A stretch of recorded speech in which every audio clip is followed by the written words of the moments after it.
আসসালামু আলাইকুম রহমতুল্লাহ। আজকে 20 নভেম্বর 2024। আমরা এখন আছি রাইবেন মার্কাজে। এটা হচ্ছে রাইবেন মার্কাজের পুরান ভবন, আর ঠিক আমার পিছনে হাজী সাহেবের কামরার দিকে যাওয়ার দরজা। এই জায়গাকেই বলা হয় সুরাই নিজামের আতুর ঘর। এখান থেকেই সুরাই নিজামের আওয়াজ সারা পৃথিবীতে পৌঁছে। কিন্তু আশ্চর্যের বিষয় হলো এই মার্কাজে দোনো পক্ষ একসাথে আমল করতেছে, কারোর মধ্যে কোনো বিভেদ নাই, কোনো সুরা বা এমরত নিয়ে আলোচনা নাই। অথচ রাইবেন মার্কাজের নাম নিয়ে, সুরাই নিজামের নাম নিয়ে আমাদের বাংলাদেশে যারা উম্মতকে দুই টুকরা করতেছে, তাদের সাথে রাইবেন মার্কাজের কোনো সম্পর্ক নেই।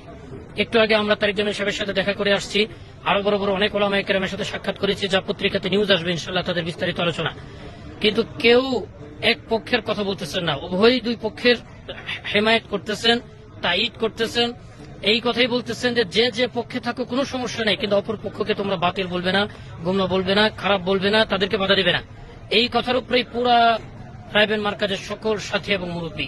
অতএব বাংলাদেশে যারা রাইবেনদের নামে উম্মতকে দুই টুকরা করতেছে, তাদের প্রত্যেকটা কথা, প্রত্যেকটা সব মিথ্যা মিথ্যা মিথ্যা। আল্লাহ আমাদেরকে এই মিথ্যা থেকে এবং মিথ্যাবাদীদের থেকে হেফাজত করেন। আসসালামু আলাইকুম রহমতুল্লাহ।